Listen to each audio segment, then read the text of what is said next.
Part two. यह कहानी सत्य है। क्या लगता है आप लोगों को? क्या मैंने उनके कहने पर पढ़ाई छोड़ी तो सही किया? पर वह लोग नहीं समझे।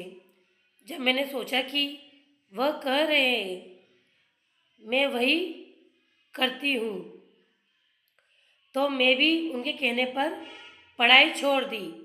पर जब शादी को 1 साल हो गया था, अब मैं थोड़ी बहुत बड़ी हो चुकी थी। अब मैं ससुराल जाने वाली थी, पर पढ़ाई से ज़्यादा लगाव होने के कारण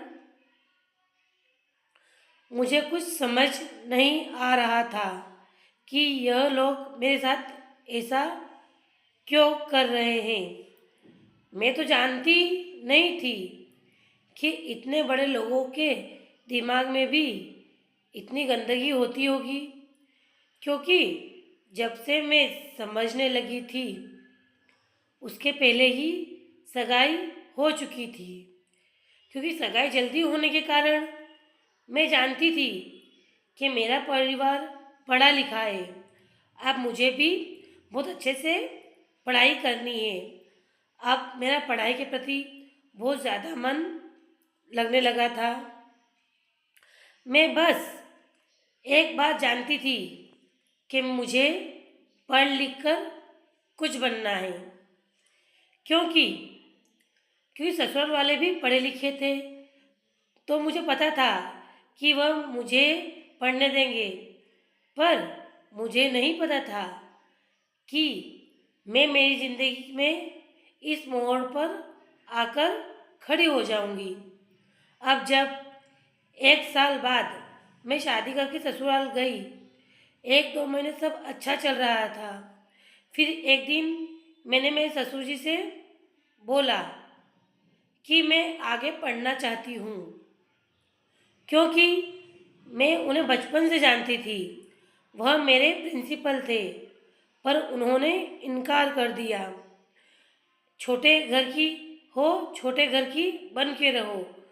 तुम गए घर, तुम्हें गरीब से इसलिए नहीं लाया गया, कि तुम हमारे सामने अपनी औकात दिखाओ। मेरे पैरों के नीचे से तो जमीन खिसक गई। क्या इन लोगों ने मुझे बंद कर रखने के लिए शादी की थी?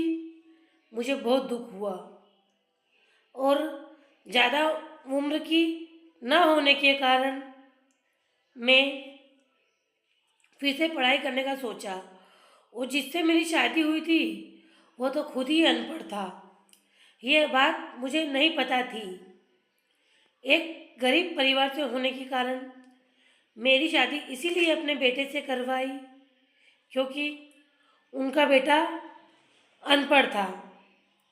अगर अगर मुझे पता होता कि एक गरीब परिवार की होने के कारण मेरी शादी अपने अनपढ़ बेटे से कर रहे हैं, तो शायद मैं कभी शादी ना करती। मैं कुछ दिन ससुराल में ही रही, और फिर मैं अपने माता पिता के यहाँ आ गई। पर जब मैं अपने माता पिता के यहाँ आई तो मैं खामोश हो गई। मेरे मम्मी और पापा पूछते बेटा क्या हुआ, पर मैं कुछ बोल नहीं पाती। मैं नहीं चाहती थी कि मेरे माता पिता मेरी वजह से दुखी हो, पर मेरी माँ से मेरा दुख नहीं देखा गया। एक दिन मेरी मम्मी ने मेरी सासू से पूछा कि क्या बात है, जब से रमा आई है तब से खुश नहीं है, क्या उसकी तबीयत खराब थी? तब सासू ने बोला नहीं, ऐसा तो कुछ नहीं। अगर उसे अच्छा नहीं लगता हो तो कोई बात नहीं, यहाँ तो वो बहुत खुश रहती थी। मैं आज ही उसके ससुर जी को लेने भेज देती हूँ। जब माँ ने मुझे बोला कि तेरे ससुराल से तेरे लेने आ रहे हैं, तो मैं फुट फुट कर रोने लगी।